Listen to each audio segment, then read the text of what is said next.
देश में आज भी लाखों ऐसे लोग हैं जिनके सिर पर एक मजबूत छत नहीं है। वे लोग वर्षों से कच्चे घरों, फूस की झोपड़ियों या टीन की छतों के नीचे जीवन गुजार रहे हैं। बरसात आती है तो घर टपकता है, सर्दी आती है तो दीवारें कांपने लगती हैं और गर्मी में वही छत तंदूर बन जाती है। ऐसे में सबसे बुनियादी जरूरत यानी एक पक्के घर का सपना बहुतों के लिए अब भी अधूरा है। लेकिन इस अधूरे सपने को पूरा करने के लिए एक क्रांतिकारी योजना शुरू की गई जिसका नाम है प्रधानमंत्री आवास योजना। इस योजना की शुरुआत 2015 में की गई थी और इसका उद्देश्य साफ था, देश के हर गरीब नागरिक को एक पक्का घर उपलब्ध कराना। यह योजना दो भागों में विभाजित है, एक शहरी क्षेत्र के लोगों के लिए और दूसरा ग्रामीण क्षेत्र के लोगों के लिए। ग्रामीण योजना का उद्देश्य है उन सभी गरीब परिवारों को जिनके पास पक्का मकान नहीं है, उन्हें सरकार की सहायता से घर उपलब्ध कराना। वहीं शहरी योजना के तहत शहरों में रहने वाले आर्थिक रूप से कमजोर वर्गों, निम्न आय वर्गों और मध्यम आय वर्गों को ब्याज में छूट देकर या अन्य सहायता देकर घर का मालिक बनाना है। जो लोग ग्रामीण क्षेत्र में रहते हैं और जिनके पास पक्का घर नहीं है, उनके लिए सरकार की तरफ से 1.5 लाख रुपयों तक की राशि सीधे उनके खाते में दी जाती है ताकि वे अपना घर बना सकें। इसके अलावा उन्हें शौचालय, रसोई घर, बिजली, पानी और गैस कनेक्शन जैसी बुनियादी सुविधाएं भी घर के साथ ही दी जाती हैं। वहीं पहाड़ी या दुर्गम क्षेत्रों में यह राशि थोड़ा और बढ़ा दी जाती है ताकि उन इलाकों में निर्माण कार्य ठीक प्रकार से हो सके। शहरी क्षेत्र के लिए प्रधानमंत्री आवास योजना के अंतर्गत सरकार 4 तरीके से लोगों को सहायता देती है। पहला तरीका है कि अगर कोई व्यक्ति खुद से घर बनाना चाहता है तो उसे आर्थिक सहायता दी जाती है। दूसरा तरीका है कि अगर कोई निजी बिल्डर गरीबों के लिए घर बनाना चाहता है तो सरकार उस परियोजना में आर्थिक सहयोग देती है। तीसरा तरीका है झुग्गी झोपड़ी में रहने वालों के लिए, जहां झुग्गी सुधार योजना के अंतर्गत उन्हें बेहतर और सुरक्षित घर में स्थानांतरित किया जाता है।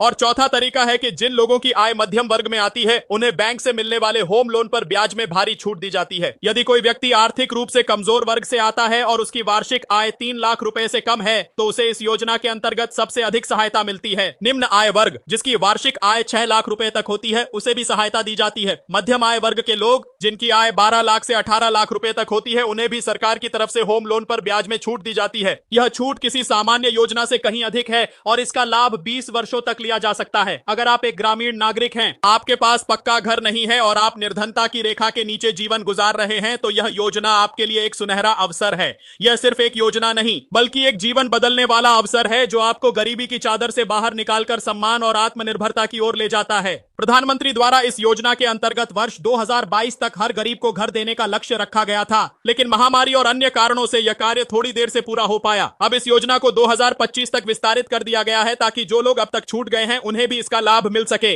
अब तक करोड़ों लोगों को इस योजना का लाभ मिल चुका है। गांव-गांव में नए पक्के मकान बन चुके हैं जिनमें लोग आत्मसम्मान के साथ जीवन बिता रहे हैं। महिलाएं जो पहले धुएं भरे चूल्हों पर खाना बनाती थीं, अब रसोई गैस पर काम कर रही हैं। बच्चे जो पहले गंदे और असुरक्षित माहौल में बड़े हो रहे थे, अब सुरक्षित दीवारों के भीतर पढ़ाई कर पा रहे हैं। बुजुर्ग जिन्हें सर्दी गर्मी झेलनी पड़ती थी, अब एक मजबूत छत के नीचे चैन की नींद सो पा रहे हैं। सरकार ने न केवल घर दिए बल्कि उन घरों को रहने योग्य भी बनाया। आज एक आम गरीब परिवार भी गर्व से कह सकता है कि उसके पास अपना घर है जिसमें शौचालय है, पानी है, बिजली है और गैस भी है। यह परिवर्तन केवल आर्थिक नहीं, सामाजिक और मानसिक भी है। आप सोचिए, अगर आपके पास आज भी पक्का घर नहीं है तो क्या आपको इस योजना का लाभ नहीं लेना चाहिए? क्या आप अपने बच्चों के लिए एक सुरक्षित भविष्य नहीं चाहते? क्या आप नहीं चाहते कि आपकी बूढ़ी माँ सर्दी में ठिठुरने की बजाय एक गर्म कमरे में सोए? इसलिए अगर आप पात्र हैं तो जल्द से जल्द इस योजना के लिए आवेदन कीजिए। आवेदन की प्रक्रिया पूरी तरह सरल और पारदर्शी है। जरूरी दस्तावेजों में आपका पहचान पत्र, आय प्रमाण पत्र, जमीन से जुड़ा दस्तावेज और बैंक खाता होना चाहिए। अगर सब कुछ सही है तो आपकी पात्रता की पुष्टि होते ही सरकार की ओर से सहायता राशि सीधे आपके खाते में भेज दी जाएगी। इस योजना से जुड़ी एक बात और महत्वपूर्ण है, इसमें किसी भी तरह का रिश्वत या भ्रष्टाचार बर्दाश्त नहीं किया जाता। अगर कोई कर्मचारी या दलाल आपसे पैसे मांगता है तो उसकी शिकायत की जा सकती है और सख्त कार्रवाई होती है। यही वजह है कि इस योजना को लोगों का विश्वास और समर्थन मिला है। आपसे निवेदन है कि अगर आप इस जानकारी को उपयोगी मानते हैं तो कृपया वीडियो को जरूर सब्सक्राइब करें ताकि आगे भी आप ऐसी महत्वपूर्ण और जीवन बदलने वाली जानकारियों से जुड़े रहें। सब्सक्राइब करने से आप न केवल खुद को लाभ पहुंचाएंगे बल्कि अपने आसपास के लोगों को भी जागरूक कर सकेंगे। प्रधानमंत्री आवास योजना एक जन आंदोलन बन चुकी है। यह उस भारत की तस्वीर है जिसमें हर नागरिक के पास सम्मान के साथ जीने का अधिकार है। यह केवल एक छत नहीं बल्कि आत्मगौरव और आत्मनिर्भरता का प्रतीक है। जो लोग कभी किराए के घरों में दूसरों की दया पर जीवन काटते थे, आज वे खुद के मालिक बन चुके हैं। यह परिवर्तन असली है, वास्तविक है और उसी नेतृत्व का परिणाम है जो गरीब को गरीबी से बाहर निकालने की नियत और नीति दोनों रखता है। अंत में फिर से आपसे अनुरोध है कि अगर आपको यह जानकारी उपयोगी लगी हो तो कृपया इस वीडियो को सब्सक्राइब करें ताकि आपको हर महत्वपूर्ण योजना की जानकारी सही समय पर मिलती रहे। अपने घर का सपना साकार कीजिए, अपने बच्चों को एक सुरक्षित भविष्य दीजिए और प्रधानमंत्री आवास योजना का पूरा लाभ उठाइए।